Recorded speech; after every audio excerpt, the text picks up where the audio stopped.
Hola, buenas noches para todos. El día de hoy vamos a presentar el tema de tromboembolismo pulmonar a cargo de Francisco Ramírez, así que bienvenidos.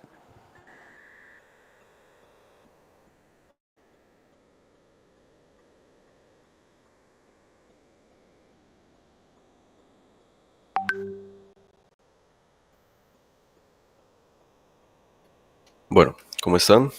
Bienvenidos. Hoy vamos a ver entonces una presentación acerca del embolismo pulmonar o tromboembolismo pulmonar. Como ya me presentaron, soy Francisco Ramírez, médico general. Actualmente me desempeño en el servicio de urgencias en la ciudad de Cali. Bueno, entonces vamos a empezar por una corta definición de lo que es el embolismo pulmonar y hace referencia básicamente a una obstrucción luminal, o sea, de la luz de una o más arterias a nivel de la vasculatura pulmonar. Usualmente se debe a trombosis venosa profunda. Estos trombos también pueden ocurrir de otras zonas distintas, más sin embargo esta es la zona etiológica más común de este tipo de trombos. Esta definición es de la referencia de la Guía de la Sociedad Europea del 2019. La mayor parte de la información es extraída de esa guía. Bueno, con respecto a la epidemiología, encontré principalmente datos a nivel de Estados Unidos. Tenemos que el tromboembolismo venoso en general tiene una incidencia de más o menos 1 a 2 casos por cada 1000 habitantes en Estados Unidos por año. Aumenta progresivamente el riesgo de sufrirlos con la edad. Y con respecto a la mortalidad, el tromboembolismo venoso representa más o menos 1000 muertes en Estados Unidos cada año. Ahora vamos a hablar un poquito de la fisiopatología. En esta imagen podemos encontrar que se divide básicamente en tres componentes. Inicialmente tenemos un componente de inflamación local mediado por la obstrucción vascular que va a derivar en una isquemia y esa isquemia va a derivar a su vez en inflamación tanto a nivel del tejido pulmonar como a nivel pleural. Por eso podemos encontrar que algunos pacientes pueden cursar con fiebre. Usualmente no son fiebres muy altas, pero sí pueden cursar con lo que antiguamente se denominaba febrícula o simplemente fiebres bajas. También esto es lo que nos causa la hemoptisis y el dolor torácico pleurítico. También tenemos que hay una alteración a nivel de la ventilación y de la función respiratoria. Esto mediado por una disminución en la perfusión que nos genera un aumento en la relación ventilación-perfusión y esto lo que nos va a generar es una disminución de la oxigenación y una disminución del dióxido de carbono, lo cual nos termina llevando hacia una insuficiencia respiratoria por este mecanismo y puede causar alcalosis respiratoria. Este mecanismo es el que nos genera la disnea, la tos y también pueden presentarse sibilancias u otros ruidos sobreagregados que son menos comunes en esta patología. Y finalmente tenemos la afectación a nivel cardíaco, específicamente a nivel ventricular derecho. Debido a la obstrucción no va a poder enviarse o va a disminuirse la cantidad de sangre que se puede enviar desde el ventrículo derecho hacia la vasculatura pulmonar y hacia los pulmones y va a aumentar esta resistencia que tiene el ventrículo para poder extraer esta sangre de sí mismo. Esto nos aumenta la presión a nivel de la arteria pulmonar y nos va a reducir eh, la, el cardiac output o digamos, la carga de sangre que sale del corazón. Este mecanismo es lo que nos genera la taquicardia y puede presentar también síncope, shock obstructivo y demás. Bueno, con respecto a la presentación clínica, tenemos que hay una agrupación de síntomas que son los más comunes, básicamente un inicio súbito de los síntomas, este es uno de los aspectos más importantes. En más del 75% de los casos hay disnea, más sin embargo tenemos que siempre tomar en consideración que no necesariamente están estos síntomas, aunque son cardinales podemos tener presentaciones clínicas atípicas que pueden no cursar, por ejemplo, con hipoxemia, con disnea, taquipnea, etc. Taquicardia y taquipnea están en el 50% de los casos. Dolor torácico pleurítico ya se va volviendo menos común, 20% de los casos. Tos y hemoptisis no encontré ninguna epidemiología sobre la frecuencia de esta sintomatología, pero definitivamente no son tan frecuentes como los síntomas cardinales de más arriba. Y podemos encontrar características asociadas a la trombosis venosa profunda.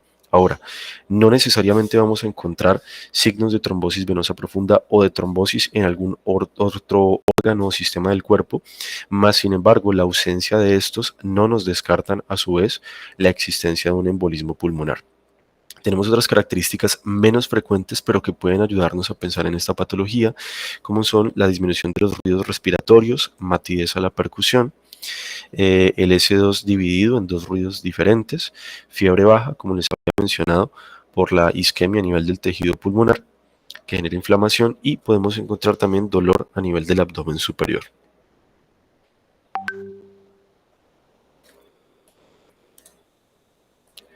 Ahora vamos a hablar un poco de las escalas pretest.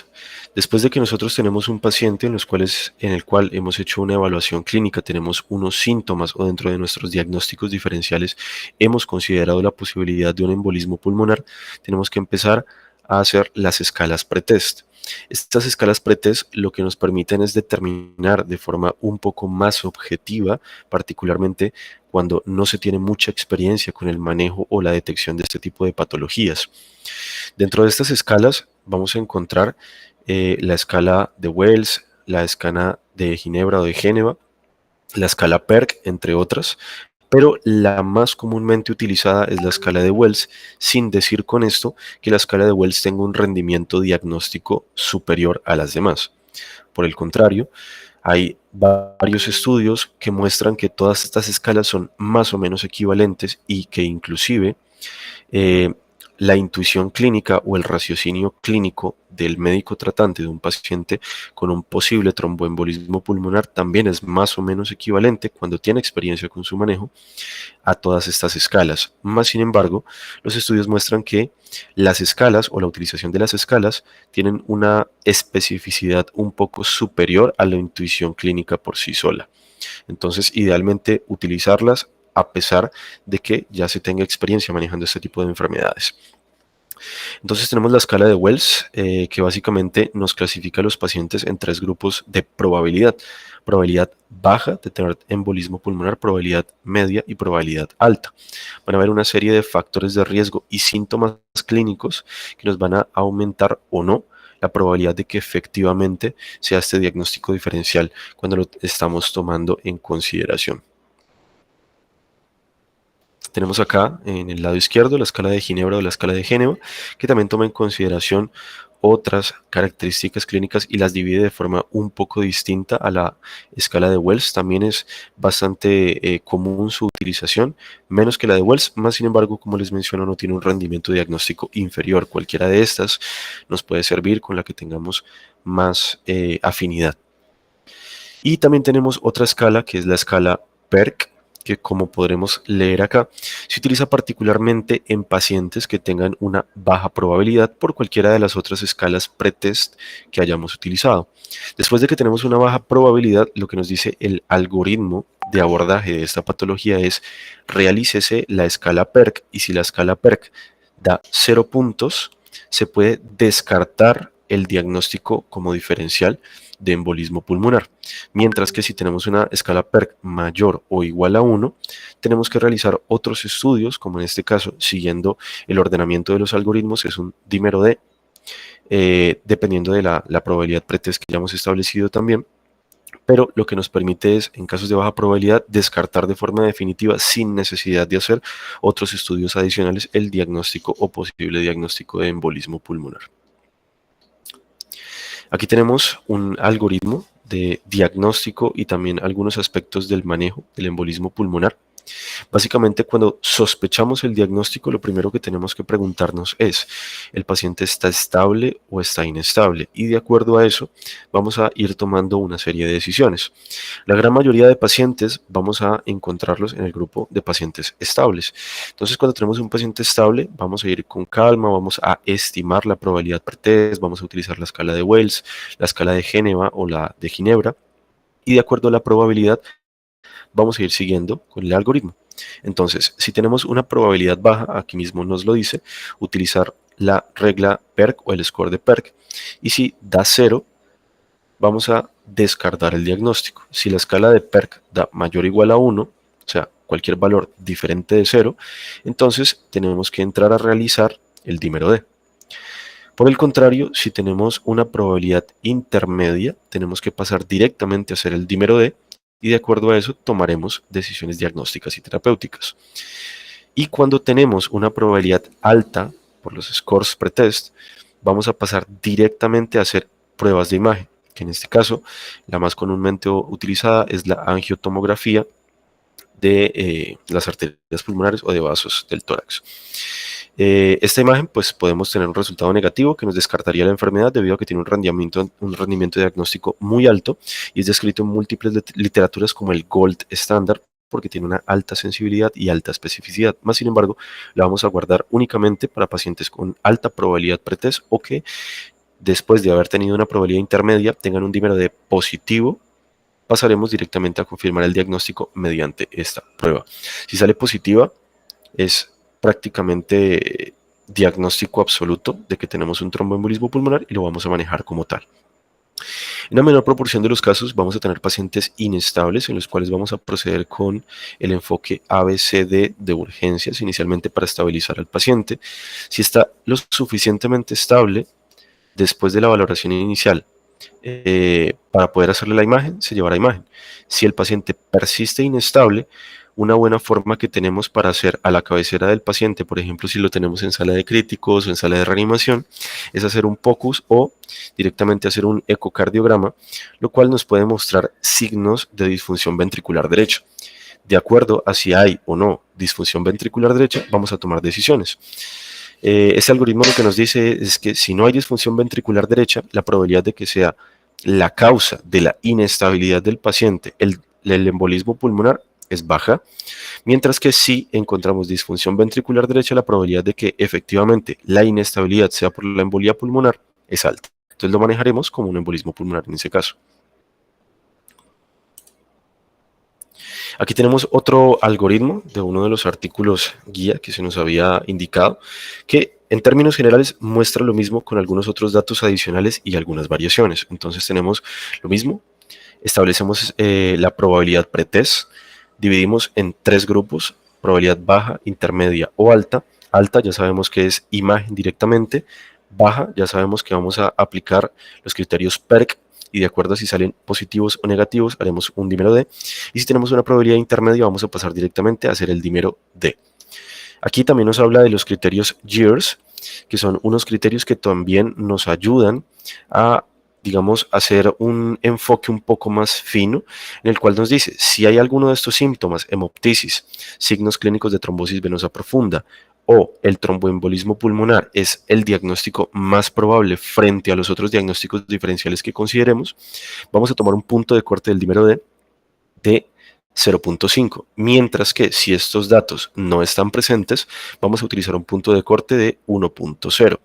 Esto lo que nos permite es mejorar un poco más el rendimiento diagnóstico y reducir un poco la necesidad o la realización potencialmente innecesaria de pruebas de imagen, que termina siendo la prueba más costosa dentro de todo este abordaje diagnóstico del embolismo pulmonar. Ahora vamos a abordar un poco en las ayudas diagnósticas particulares. Inicialmente tenemos el dímero D, el cual básicamente las indicaciones son las mismas que ya se habían indicado previamente, pero se las muestro textualmente. Principal indicación, probabilidad pretest baja de embolismo pulmonar y un PERC con un valor diferente de 0. Y también podemos utilizar el dímero D tanto para confirmación o para descarte cuando tenemos una probabilidad intermedia. Entonces, cuando tenemos probabilidad intermedia, vamos a proceder directamente a hacer el dímero D. Si está negativo, depende y tenemos que revisar esto. Si la prueba que hicimos es un dímero D prueba rápida o es una prueba ELISA, que esta es de mayor sensibilidad. Particularmente para el caso de probabilidad intermedia, en el cual tenemos un dímero D negativo y sabemos que es una prueba ELISA, pudiésemos descartar el diagnóstico. Hay algunos estudios que soportan esta posibilidad, más sin embargo hacen esta aclaración. Si es un dímero de tipo prueba rápida, tendríamos que proceder a hacer otros estudios antes de considerar descartar o confirmar el diagnóstico porque tiene un menor rendimiento diagnóstico. Entonces, los hallazgos van a depender si utilizamos, uno, el algoritmo GERS o no, en el cual podemos tener puntos de corte de 0,5 o de 1, y también van a depender de la edad, y aquí nos ofrecen esta ecuación en la cual debemos ajustar por edad cuando son mayores de 50 años y nos recomiendan edad por 10, y ese será el valor de corte que vamos a utilizar.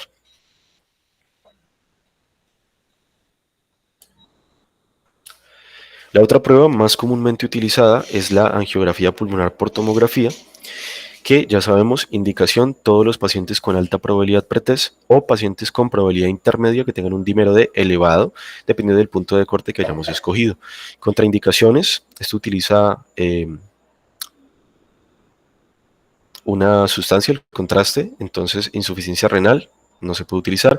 Alergia al contraste específico que vayamos a utilizar, contraindicación. Embarazo también está contraindicado. Los hallazgos son básicamente defectos de llenado intraluminal de las arterias, infartos pulmonares, o también podemos evidenciar disfunción del ventrículo derecho. Aquí podemos ver un ejemplo, podemos ver que las arterias pulmonares, los vasos pulmonares, están con estos defectos intraluminales que son generados por trombos. Aquí también podemos ver algunos de estos ejemplos. Otra de las ayudas diagnósticas que pudiésemos tener a nuestra disposición aquí en Colombia es la ecografía, ya sea una ecografía formal o una ecografía en el punto de atención del paciente o POCUS, en el cual se recomienda que hagamos una evaluación multisistémica, no va a ser únicamente una evaluación ecocardiográfica o una evaluación únicamente de vasos venosos de miembros inferiores, sino que se recomienda hacer una evaluación pulmonar, ecocardiográfica, venas femorales, venas popliteas, etcétera. Y dentro de los hallazgos podemos encontrar consolidaciones subpleurales a nivel pulmonar, distensión ventricular derecha a nivel ecocardiográfico y venas profundas no compresibles al evaluar los vasos venosos de miembros inferiores. Hay un estudio que es este que mencionamos acá en las referencias, que nos muestra que el POCUS multiorgánico, es decir, cuando evaluamos todas estas localizaciones, tiene un mayor rendimiento diagnóstico cuando tenemos un paciente con sospecha de embolia pulmonar con dímero D elevado. Cuando lo utilizamos para evaluar un solo órgano, tiene mucho menor rendimiento diagnóstico y realmente perdería su utilidad en gran medida. Aquí tenemos un ejemplo, por ejemplo, de un POCUS ecocardiográfico, en el cual podemos observar un ventrículo derecho que se aprecia más grande que el izquierdo, lo cual nos habla de dilatación del ventrículo derecho y a su vez disfunción ventricular derecha. Aquí tenemos también un ejemplo del POCUS en miembros inferiores.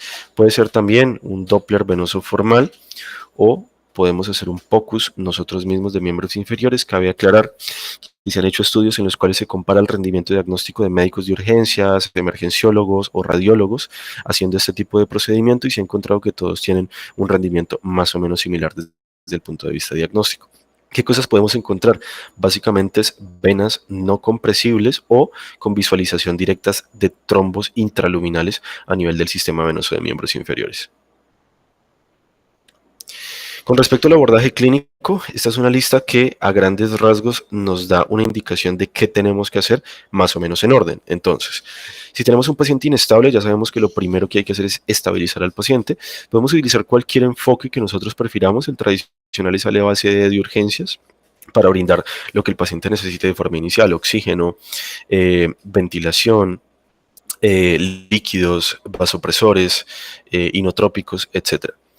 Vamos a proporcionar oxígeno a los pacientes hipoxémicos, lo cual también está incluido dentro del enfoque ABCDE de urgencias. Vamos a tratar el embolismo pulmonar en función de la gravedad, ya vamos a hablar más adelante de estas escalas de severidad. Y podemos iniciar anticoagulación empírica para el tromboembolismo pulmonar si está indicado. En términos generales, podemos considerar iniciar anticoagulación empírica tanto cuando hay una probabilidad pretest intermedia o alta, si consideramos clínicamente que hay una alta probabilidad de que ese es el diagnóstico del paciente y que la anticoagulación va a brindarle un beneficio al paciente. Si está disponible en algunos hospitales, vamos a tener un equipo de respuesta rápida frente a la embolia pulmonar. Esto usualmente no está disponible en la mayoría de instituciones en Colombia, pero hay muchos estudios que sostienen que estos equipos multidisciplinares reducen la mortalidad y mejoran varios de los resultados en salud de los pacientes que son manejados por estos equipos.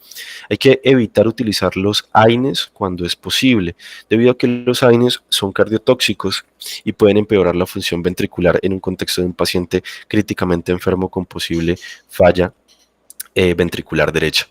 Y podemos considerar calcular la puntuación PESI o PESI simplificada para guiar la disposición. Esto también nos ayuda a clasificar la severidad y de acuerdo a eso disponer un tratamiento.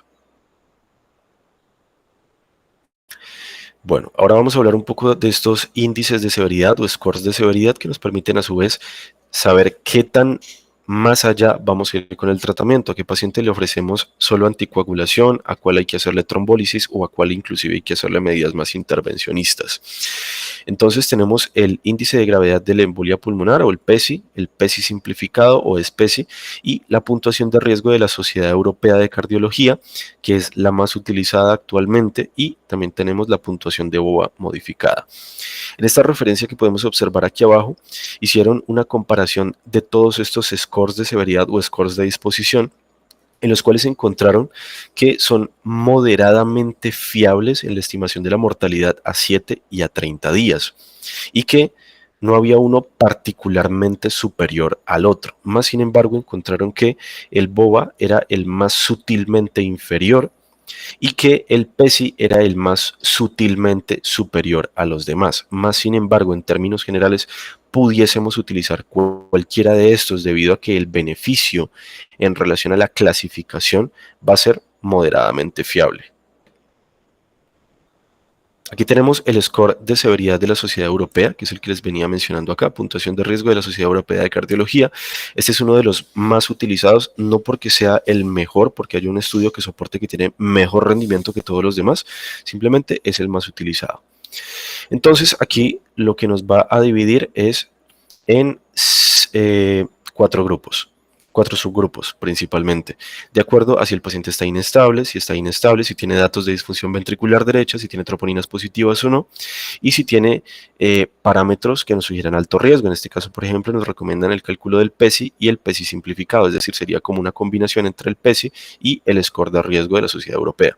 Entonces tenemos el grupo de alto riesgo, que son pacientes que de entrada, si están inestables hemodinámicamente, podemos asumir todo lo demás y brindar el tratamiento más agresivo e intervencionista, entre comillas, posible, lo cual sería anticoagulación, trombólisis e inclusive, si hay falla la trombólisis, pudiésemos optar por tratamientos, como su nombre indica, más intervencionistas, como trombólisis intravascular guiada por radiología intervencionista y demás. El grupo intermedio se subdivide en intermedio alto e intermedio bajo y finalmente el grupo de riesgo bajo.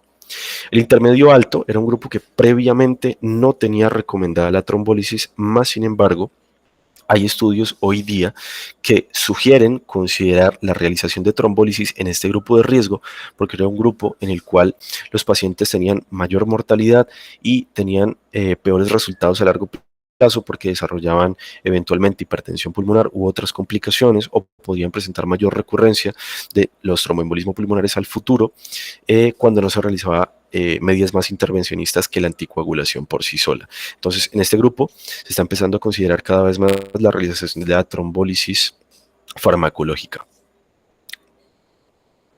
Bueno, vamos a hablar de la anticoagulación empírica. Aquí tenemos las indicaciones ya escritas. Tenemos probabilidad pretest alta, entonces vamos a iniciar anticoagulación empírica en todos estos pacientes. Probabilidad pretest intermedia, la podemos considerar en todos los pacientes, ya no es una recomendación de sí o sí inicie, sino considérala de acuerdo a lo que usted como clínico aprecie del caso específico. Y en la probabilidad baja únicamente se recomienda si se prevé un retraso de obtención de imágenes de más de 24 horas, lo cual lamentablemente en Colombia es una gran proporción de los casos. Casi siempre son pacientes que están en niveles 1 de atención, niveles 2 de atención, cuyas remisiones pueden demorarse varios días. Entonces, sí, definitivamente lo estamos considerando como una importante posibilidad diagnóstica o un importante diagnóstico diferencial. Iniciar la anticoagulación empírica siempre es una opción, a menos que haya un alto riesgo de sangrado. Dentro de las contraindicaciones, básicamente un riesgo de hemorragia muy grave. Aún así, esto no es una contraindicación absoluta, sino que se puede hacer una monitorización más estricta de tiempos de coagulación, de la condición clínica del paciente, si presenta unos sangrados, y de acuerdo a eso ir tomando decisiones, si se continúa, se suspende y demás. Dentro de las elecciones, lo que recomienda la Guía Europea del 2019 es pacientes estables, heparinas de bajo peso molecular, y en pacientes inestables o con insuficiencia renal se recomienda la heparina no fraccionada. Ahora vamos a hablar un poco de la terapia trombolítica, que es básicamente la trombólisis farmacológica, similar a la que se utiliza en enfermedad cerebrovascular aguda, síndrome coronario agudo y demás. Entonces, indicaciones, básicamente las tradicionales son embolismo pulmonar masivo con inestabilidad hemodinámica, falla ventricular derecha, además, embolismo pulmonar no masivo con bajo riesgo hemorrágico, si son pacientes que se deterioran a pesar de la anticoagulación, así es como está descrito textualmente en la guía, más sin embargo podemos considerarlo en los pacientes con riesgo intermedio alto, según la clasificación de riesgo de esta misma Sociedad de Cardiología Europea. Y en pacientes que estén en paro cardiorrespiratorio y que tengamos sospecha de embolismo pulmonar como causa de este paro cardiorrespiratorio.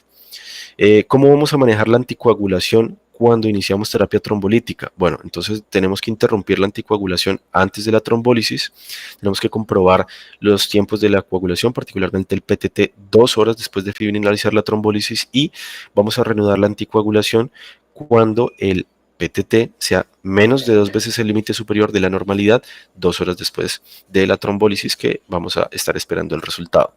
Complicaciones, hemorragia durante el tratamiento trombolítico, ocurren en más o menos el 3% de los casos, es una complicación poco frecuente, muy temida, pero realmente es poco frecuente. Y hay estudios también que nos sugieren que particularmente en grupos de los de riesgo intermedio alto, pudiésemos utilizar dosis menores de alteplase, que es el trombolítico farmacológico que vamos a utilizar. Particularmente, hay varias dosificaciones que se recomiendan, pero en términos generales recomiendan una dosificación total de, en vez de utilizar 100 miligramos, utilizar la mitad de esa dosis. Eso se ha encontrado que ofrece el mismo rendimiento clínico, la misma mejoría, la misma mortalidad, que utilizar la dosis completa, pero con menos riesgos hemorrágicos. Entonces la podemos considerar particularmente en este tipo de grupos que no sean los de riesgo alto. Aquí tenemos un algoritmo de tratamiento en el cual básicamente nos habla de lo que ya hemos dado previamente. Paciente inestable hemodinámicamente, se inicia anticoagulación, se inicia trombólisis, se puede considerar un tratamiento guiado por catéter, embolectomía, etcétera. Y si tenemos un riesgo intermedio, ya podemos considerar la anticoagulación, también podemos considerar un manejo dirigido por catéter, podemos considerar también la trombólisis farmacológica, como les venía mencionando previamente, y demás. Es básicamente lo mismo que ya veníamos mencionando. Particularmente en pacientes que hayamos confirmado el diagnóstico, pero que sean pacientes de bajo riesgo, podemos utilizar los criterios de Hestia para definir si esos pacientes son susceptibles de ser manejados de forma extrahospitalaria o de forma intrahospitalaria. En ese tipo de casos se manejan únicamente con anticoagulación. Aquí tenemos el cuadrito que nos explica en términos generales los medicamentos que tenemos disponibles. Usualmente el más disponible en Colombia es el Alteplase, el cual podemos observar acá la dosis que les había mencionado previamente, la dosis tradicional 100 miligramos en 2 horas, pero podemos considerar otras dosificaciones. Por ejemplo, aquí nos menciona trombólisis con dosis reducida, hasta 50 miligramos, que ha sido estudiada en otros estudios que han valorado revisiones sistemáticas y metaanálisis que han valorado la mortalidad y los riesgos hemorrágicos con esta dosificación, y básicamente es lo que ya les había mencionado previamente. Tenecteplase es usualmente mucho más costoso, está menos disponible y usualmente no es lo que utilizamos de primera línea. Bueno, entonces, con respecto a la resolución clínica, también podemos utilizar los puntajes de clasificación de severidad PESI y PESI simplificado, que nos pueden ayudar para determinar cuándo un paciente adicional, por ejemplo, los criterios de Hestia, cuándo es posible manejarlo en casa. Entonces, en términos generales, lo que se nos recomienda es que se puede manejar en casa un PESI clase 1 o 2 o un PESI simplificado igual a 0, considerando otros factores de riesgo y siempre individualizando al paciente, obviamente. También cuando vamos a dar egreso tenemos que considerar la anticoagulación de largo plazo, en los cuales la primera línea de tratamiento son los anticoagulantes orales directos o los DOAC. Siempre se prefiere en relación a la warfarina o los antagonistas de la vitamina K, la gran mayoría de los pacientes. Hay que tomar en consideración que no se requiere anticoagulación parenteral inicial. A veces hay algo que hay que hacer que se llama terapia puente, pero con rivaroxaban y apixaban no se debe hacer. Entonces, si se puede escoger alguno de estos dos, sería lo ideal para no tener que hacer una terapia puente que nos obliga a utilizar anticoagulantes parenterales dentro del hospital para luego hacer una transición a otros anticoagulantes orales. Eh, Se puede considerar la anticoagulación prolongada, o sea, más de 3 meses. Más sin embargo, se debe reevaluar continuamente la necesidad de esta anticoagulación luego de 3 meses inicialmente y luego anualmente. ¿Cuáles son las indicaciones de prolongarla más de 3 meses? Embolismo pulmonar no provocado con riesgos de hemorragia bajos o morados, embolismos pulmonares provocados secundarios a un factor de riesgo crónico, como por ejemplo un paciente con un cáncer que tenga un riesgo de hemorragia bajo o moderado. Cabe aclarar, había olvidado mencionarles esto, la escala que utilizamos o que se recomienda utilizar para clasificar el riesgo de hemorragia o riesgo de sangrado en el contexto de embolismo pulmonar es la escala Hasbled, que es la misma que utilizamos en fibrilación auricular o pacientes con cáncer activo con cualquier nivel de riesgo hemorrágico. Bueno, finalmente traemos este caso clínico en el cual básicamente vamos a evaluar a esta pacientica, vamos a ir haciendo unas preguntas y el que quiera puede ir respondiendo las preguntas. Tenemos una paciente mujer de 62 años, sin antecedentes patológicos, a excepción de varices en miembro inferior izquierdo, tratada con escleroterapia hace 8 años. Luego de culminar un viaje terrestre de 24 horas, presenta de forma súbita dolor torácico, disnea, mareos, confusión y llega a los 20 minutos de iniciado el cuadro clínico al servicio de urgencias. Se observa en mal estado general, polipneica y con múltiples tirajes. Entonces, aquí unos signos vitales: frecuencia cardíaca de 127, presión arterial de 88-23, frecuencia respiratoria de 28, saturación de 75%, auscultación pulmonar sin alteraciones, sin ruidos sobreagregados, a nivel cardiovascular ruidos cardíacos rítmicos, taquicárdicos, no soplos, y a la evaluación neurológica se observa una paciente confusa. Entonces, pregunta número 1. ¿Harían ustedes la escala de Wells en este caso? Y si es así, ¿qué probabilidad creen ustedes que el paciente tendría?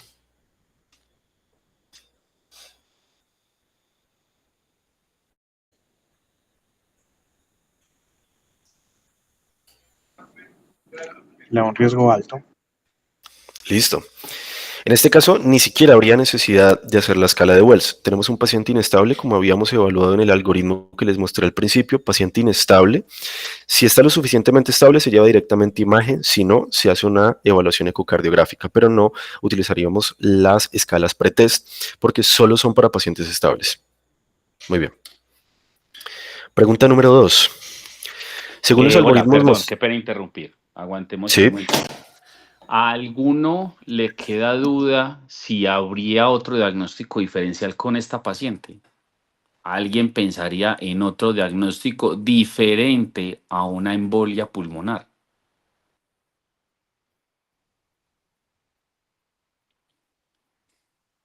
Pues como un síndrome coronario agudo. ¿Por qué? Una CB no. Vamos con calma. El que dijo síndrome coronario agudo, ¿por qué un síndrome coronario agudo? Pues porque aparte, pues teniendo en cuenta el antecedente de pues de las varices en miembros inferiores, presenta un cuadro pues como de dolor torácico súbito con disnea mareo y pues confusión que podría de pronto pues orientar o hacer pensar sobre ello. Muy bien, perfecto. Yo también estoy de acuerdo con usted. No, el único diagnóstico no sería una embolia pulmonar. Esta paciente pudiese tener un síndrome coronario agudo y tiene los signos vitales que pudiesen encontrar tranquilamente en un choque cardiogénico por por un infarto. Muy bien. El que dijo ACV, ¿por qué? Pues principalmente por lo del mareo, la confusión y por los signos vitales, entonces también Mm, pesarían. Listo, muy bien. Entonces, que te quede claro a vos y a todos los demás. Jamás, y esto que les quede de mensaje a todos, jamás un paciente con un síndrome cerebrovascular va a estar hipotenso. Nunca. porque dentro de la respuesta fisiológica de los pacientes frente a un evento vascular cerebral es tratar de mantener la presión de perfusión cerebral. Entonces, los pacientes frente a cualquier evento vascular, sea hemorrágico o isquémico, por fisiopatología se les cae la presión de perfusión. Entonces, los pacientes tienen que tener una presión arterial elevada para tratar de vencer esa presión de perfusión cerebral. Entonces, pacientes que encuentran hipotensos, como en este caso, que esta paciente estaba taquicárdica e hipotensa, ACV es lo último que deberían pensar. Jamás, jóvenes, jamás un paciente con ACV va a estar hipotenso. ¿Listo? Listo, pueden seguir. Muchas gracias. Entonces, vamos con la pregunta 2. Según los algoritmos... ¿Ahí se me escucha bien? ¿Tienen audio? Perdón. Sí, sí, profe, te escucho eso. Listo. Según los algoritmos mostrados, ¿cuál sería el estudio diagnóstico imaginológico de laboratorio que ustedes solicitarían ya después de haber establecido este paciente está inestable? ¿Ahora qué vamos a hacer? Angiotac. Listo, perfecto. Procederíamos directamente a Angiotac solo si el paciente se logra estabilizar lo suficiente como para llevarlo a Angiotac, porque si no, fácilmente nos puede entrar en paro mientras lo llevamos al Angiotac o mientras se le realiza.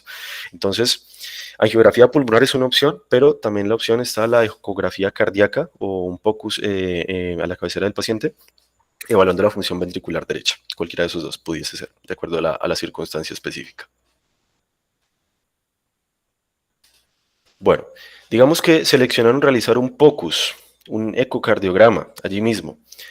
¿Cuál de estos hallazgos no lo esperarían encontrar ustedes haciendo una evaluación multisistémica de varias localizaciones como hablamos ahorita del POCUS?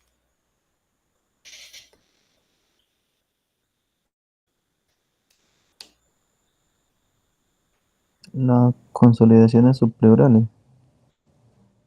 No. Lo que Yo digo esperaríamos que el no ventrículo encontrar... izquierdo porque afecta las cavidades derechas. Exactamente, listo. Habíamos mencionado que podemos encontrar consolidaciones subpleurales. ¿Esto por qué ocurre? Porque la obstrucción del vaso sanguíneo, recordemos, puede causarnos isquemia y esta isquemia puede causarnos este tipo de consolidaciones subpleurales por la isquemia y necrosis que hay a nivel del tejido pulmonar. Entonces, venas profundas no compresibles, definitivamente sí, es un posible hallazgo. Dilatación ventricular derecha es un posible hallazgo en caso de que haya disfunción ventricular derecha asociada. Y lo que definitivamente no esperaríamos encontrar sería una dilatación del ventrículo izquierdo. Bueno. Pregunta número 4. ¿Cuál de los siguientes síntomas no es típico de la presentación clínica clásica del tromboembolismo pulmonar?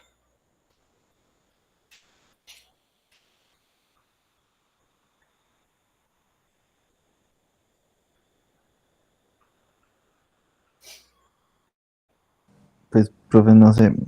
La Pues, de. sí, pero usted en algún momento había hablado como que también se podía presentar Pero la fiebre, de no sé. febrícula o de fiebres bajas. Ok. Pues no, ellos.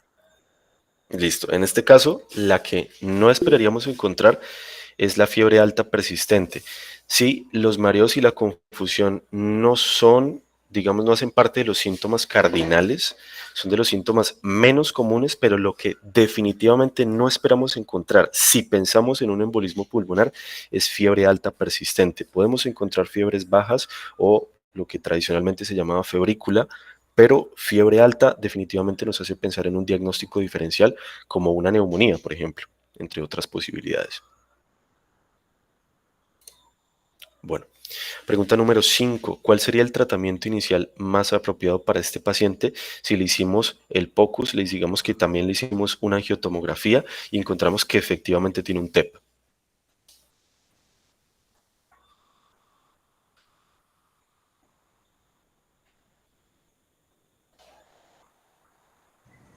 La trombolisis sistémica, pues diría yo porque como está inestable.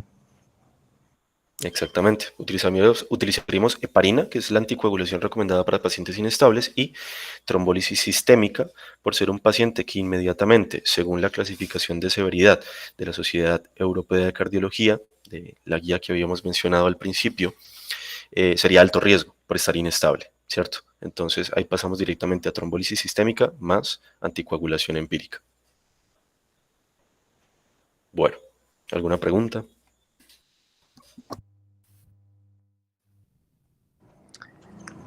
Yo tengo una dudita, es con el tema de la trombolisis con la mitad de la dosis. Yo sé que es el estudio, que es el estudio MOPED, ¿cierto?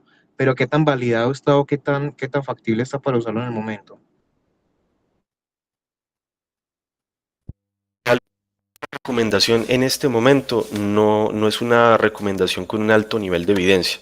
Solo hay algunos estudios que podrían clasificarnos esa recomendación como considere utilizar esa dosis en casos de grupos de riesgo intermedio alto, pero nada más es una consideración. Y la segunda es, digamos, si uno lo usa en dosis de 50, pero el paciente persiste chocado, persiste inestable, ¿ya uno maneja dosis full o ya para la trombolisis y hace medidas secundarias, ya sean trombectomía o las otras de radiología intervencionista? ¿Qué tiene que ver si no? Sí, en ese caso ya no se buscaría doblar la dosis porque únicamente nos aumentaría el riesgo de sangrado sin aumentarnos la probabilidad de sobrevida. Se consideraría una trombólisis fallida y habría que pasar a buscar otras posibilidades de tratamiento, como son la trombólisis intravascular, tratamientos guiados por radiología intervencionista, embolectomía y demás. Sí.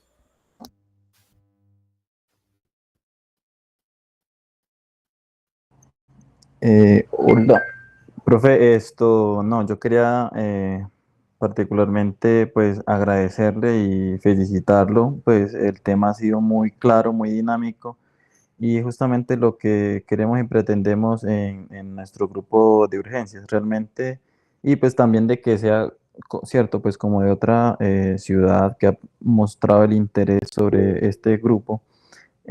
Pues nos alegra que nos haya acompañado y nos haya compartido pues este tema. Realmente ha sido muy, muy provechoso y muy eh, útil, muy, muy chévere la discusión.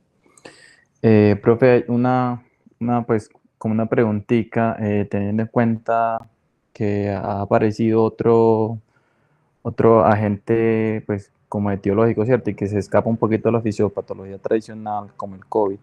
¿Hay alguna escala o alguna consideración particular pretest respecto a los pacientes que puedan tener TEP por esta etiología? La verdad no sabría decirte, no tengo ninguna información al respecto de ese contexto específico. Gamarra, vea, yo le voy a contestar.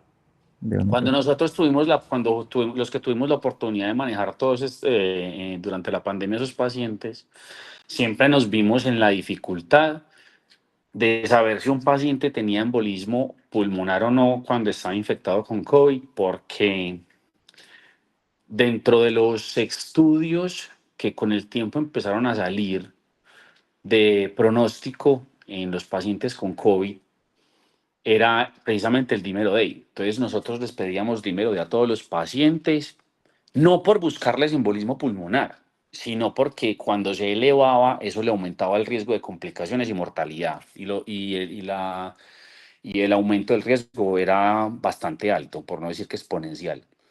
Entonces, cuando empezamos a hacer eso a diestra y siniestra, sin pensar en qué estábamos haciendo, porque lastimosamente con el COVID fue así, aprender cada minuto, cada segundo de las cagadas que hacíamos, porque era un empirismo, nos encontramos con pacientes con dímeros de 10.000, 30.000, 50.000, 100.000. Entonces empezamos a mansalva a mandar angiotax porque no sabíamos realmente qué estaba pasando. Y dentro de los estudios, particularmente las poblaciones más grandes eran españolas, ellos encontraron de que entre las complicaciones más usuales y por los cuales los pacientes se morían eran por microangiopatía trombótica a nivel pulmonar. Pero el problema es que eso no se puede, eso no, en un principio no sabíamos si eso realmente se comportaba como una embolia pulmonar y había que tratarla como tal, es decir, anticoagulando el paciente. Y la verdad, hasta la fecha, Gamarra, no hay nada, absolutamente nada que te diga si un paciente con COVID tiene un dímero D, a partir de qué nivel o con qué factores de riesgo usted puede hacerle a un paciente un angiotac para descartar la embolia pulmonar. Realmente jamás hemos podido saber si un dímero de 50.000 en un paciente con COVID, a quienes les vamos a pedir angiotac, a quienes no. Realmente no se sabe.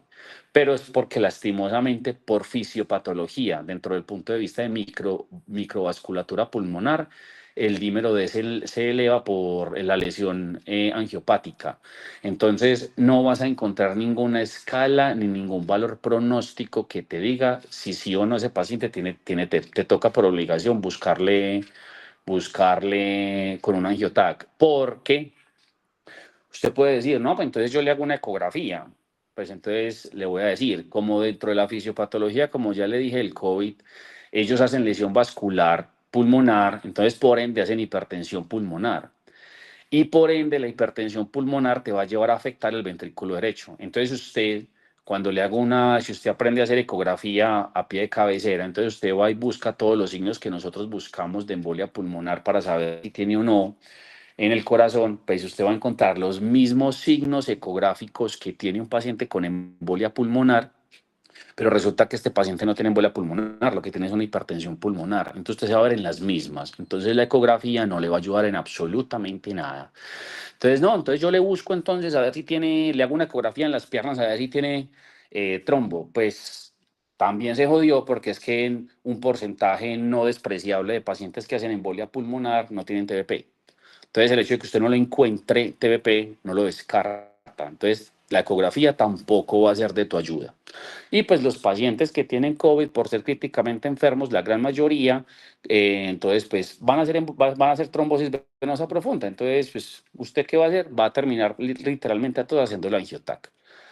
Entonces, toda esta retaíla es para decirle, para que entienda de que no, en la actualidad, y nunca lo encontramos realmente durante la pandemia, hay un factor pronóstico que le diga si ese dímero D, sea el valor que sea, es por una embolia o no, o es por el COVID. Todos realmente, la gran mayoría, terminaban con una angiotac. De bueno, profe, muchas gracias.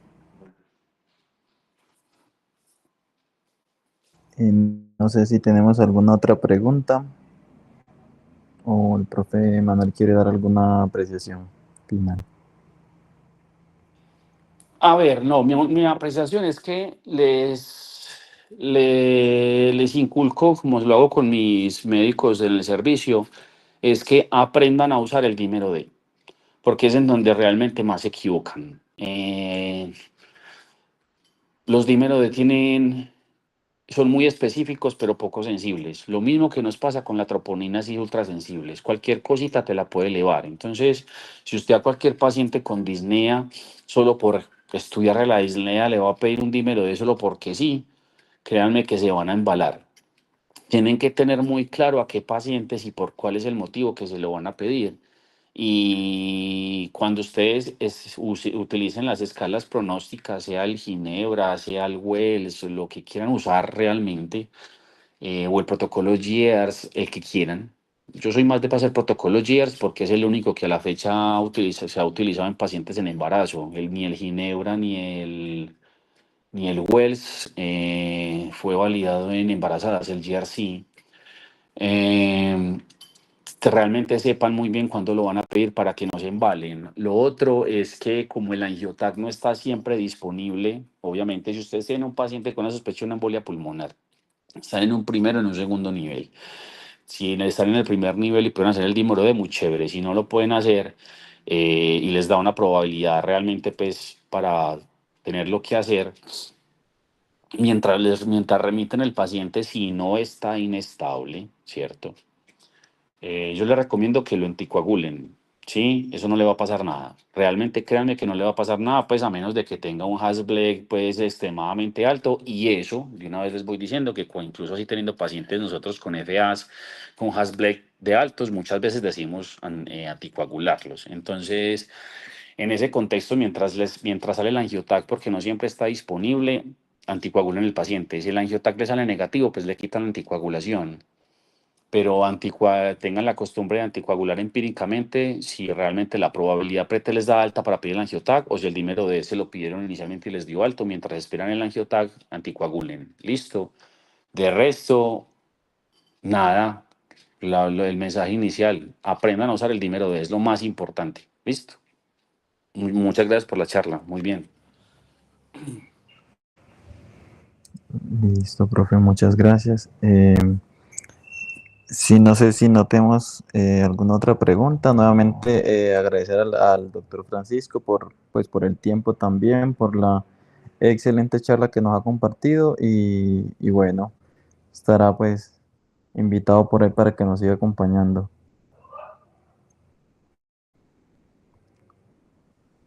Entonces, bueno, no, si no tenemos pues como otra pregunta, agradecer a todos los participantes y bueno, estamos pendientes pues, para la próxima charla. Muchas gracias a todos. Feliz noche. Gracias. Feliz noche.